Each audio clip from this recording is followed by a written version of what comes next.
تقام غدا الاثنين الذكرى 11 لأحد أساطير الرياضة المصرية والنادي الأهلي، الكابتن صالح سليم، الذي يعد أحد أفضل ما أنجبته ملاعب كرة القدم المصرية والعربية والأفريقية، والذي قاد النادي الأهلي كلاعب وكإداري بارع.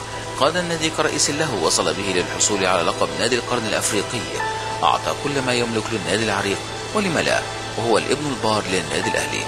الكابتن صالح سليم هو أحد العلامات المضيئة والبارزة في تاريخ النادي الأهلي والكرة المصرية بصفة عامة على مدار أكثر من نصف قرن قضاها بين جدران القلعة الحمراء، ما بين لاعبا وإداريا ورئيسا للنادي منذ انضمامه إلى أشبال النادي عام 1944 وحتى وفاته في مايو من عام 2002.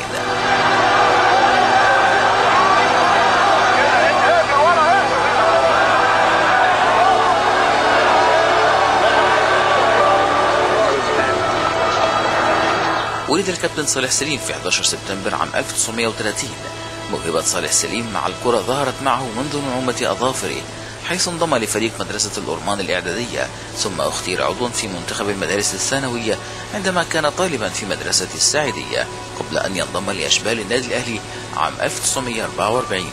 ونجح سريعا في إثبات وجوده وموهبته حتى تمكن من فرض نفسه لينضم إلى الفريق الأول وهو في 17 من عمره.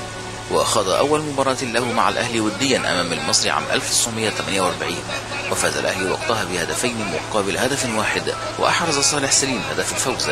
أما المباراة الرسمية الأولى فقد كانت أمام يونان الإسكندرية في الأسبوع الثالث لبطولة الدوري العام موسم 1948، وفاز الأهلي 2-0.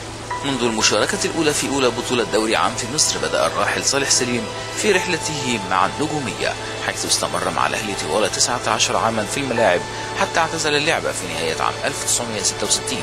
وكانت آخر مباراة رسمية يشارك فيها مع الأهلي أمام الطيران يوم 11 نوفمبر عام 1966.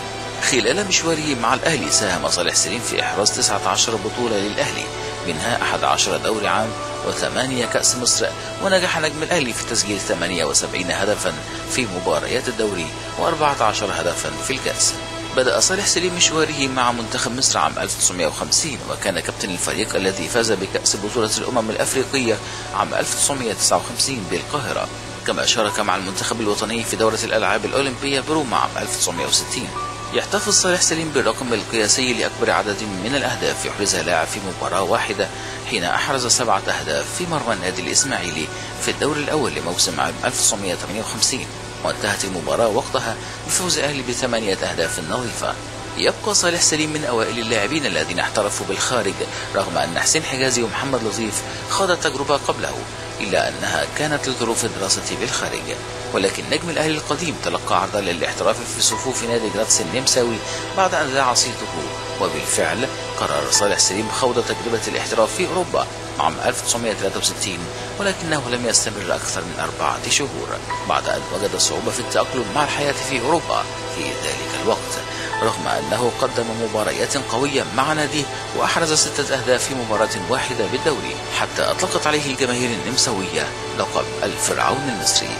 بعد اعتزاله اللعبة لم يبتعد صالح سليم عن كرة القدم مع شوقته الأولى، وبعد اعتزاله اللعبة ب4 سنوات تولى منصب مدير الكرة في عام 1971، ونجح في استخدام المدير الفني المجري هيدي كوتي صاحب الإنجازات الرائعة لفريق الأهلي في السبعينات، ولم يستمر كثيرا في منصبه بعد أن رفض تدخلات البعض في مهام منصبه، وتحول بعد ذلك للعمل التطوعي في مجلس الإدارة، حيث تم انتخابه عضوا في المجلس عام 1972.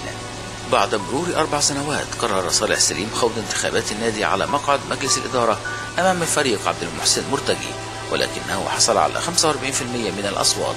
وجاءت انتخابات عام 1980 ليعاود نجم الأهلي المحاولة، ولكنه نجح بتفوق كبير في هذه المرة ليصبح أول لاعب كرة يتولى هذا المنصب طوال تاريخ الرياضة المصرية. ونجح الكابتن صالح في الفوز برئاسة النادي لمدة 5 دورات، أي ظل في موقع القيادة لأكبر وأعرق أندية القارة الأفريقية والوطن العربي طوال 20 عاما، أحرز الأهلي خلالها مئات وآلاف البطولات في مختلف اللعبات الرياضية.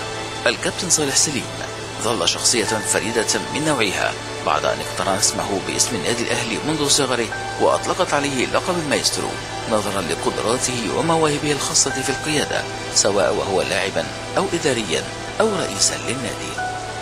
أنا عايزك توزن الكلام اللي أنا بقوله لك، لو لقيته معقول نفذه، لو لقيته مش معقول ما تنفذوش. رحم الله الأسطورة صالح سليم.